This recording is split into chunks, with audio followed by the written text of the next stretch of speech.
Hey guys, it's Michael Bounds, your MEC Vice President, coming at you with this week's video negotiations update. AFA has committed to provide the Air Wisconsin Flight Attendants with full information about the process of reaching an agreement under the Railway Labor Act, the role of strikes, and in particular, AFA's trademarked form of striking, known as chaos.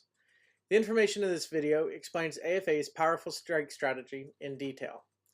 Prior to any chaos strike, several steps would need to happen. The MEC, in consultation with the international president, would need to vote to ballot the Air Wisconsin Flight Attendants on the strike vote.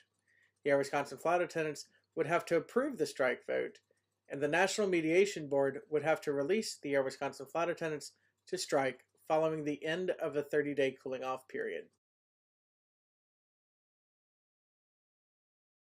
Taking a strike vote demonstrates to management that we are not only willing, ready to do whatever it takes.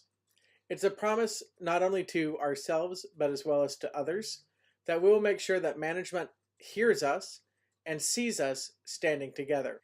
In the event of a legal strike, we would use the chaos tactics. This allows us to implement a strike with minimum risk to the flight attendant, maximum impact to management. Chaos is AFA-CWA's trademark strategy of intermittent strikes, other non-traditional work actions, and it's an integral part of the public contract campaign. Chaos is an important weapon in our arsenal. The form chaos will take on many different forms and it will be unique. Whether it's an intermittent strike against a few flights that might work best for one airline, or an all-out strike for a day, or perhaps even a week, might work best for another airline somewhere else. One of the most powerful aspects of the chaos strategy is our ability to adapt to the specific facts of our campaign, keeping airline executives off balance with the element of surprise and taking advantage of weakness in the company's strategy. The first chaos campaign began when AFA contract negotiations with Alaska Airlines broke down.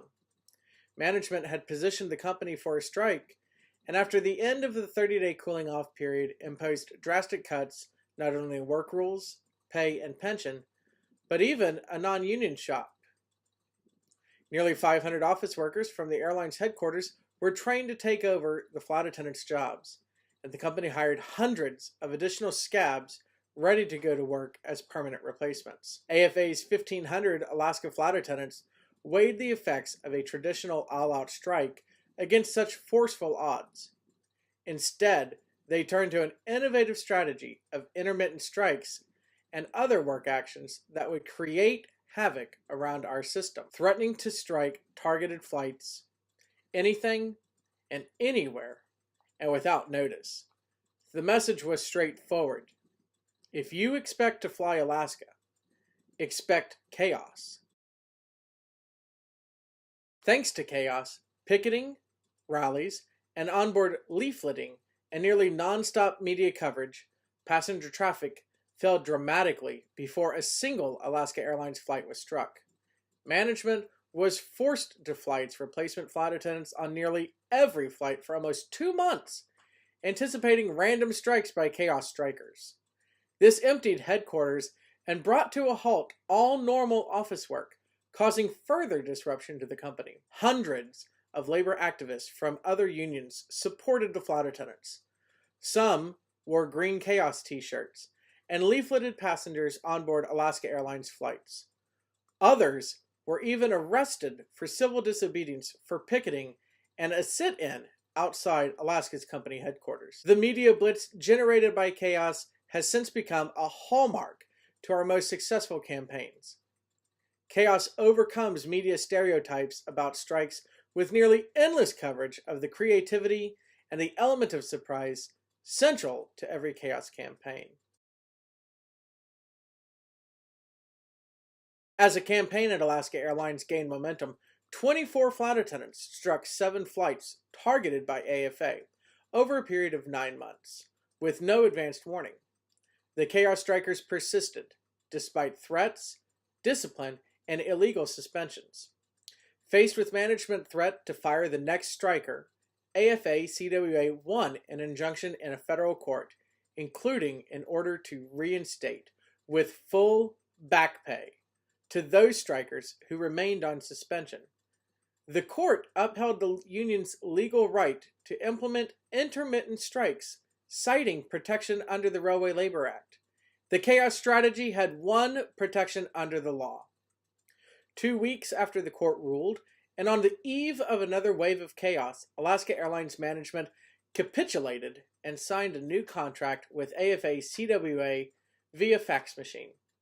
Under the agreement, flight attendants won top-of-the-industry pay. Some received as much as a 60% pay increase. The Alaska Airlines flight attendants won major improvement in work rules, duty and rest provisions, and the union shop clause, abolished by management 8 years earlier, was restored. After chaos proved to be so successful at Alaska Airlines, AFA flight attendants have used this strategy at other airlines. At America West in 1999 and at U.S. Airways in 2000, the threat of chaos was enough to help with contract settlements. At Midwest Express, the flight attendants won a strong first contract just weeks after the end of the cooling-off period.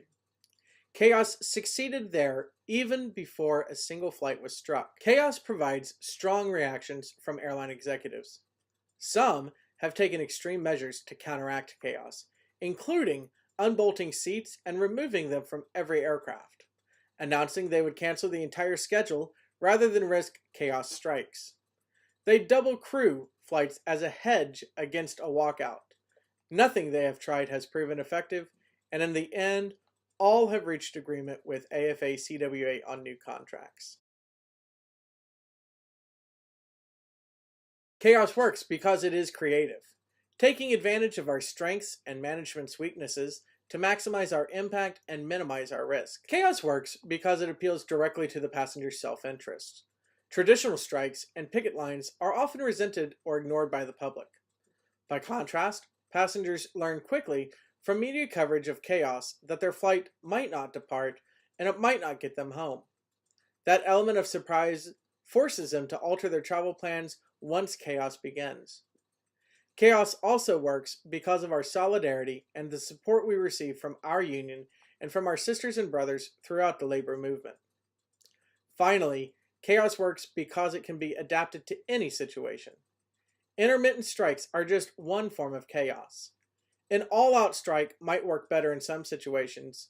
However, chaos always brings an element of surprise that is not part of traditional strikes. That element of surprise makes it more powerful and keeps management from developing an effective strategy to counter chaos.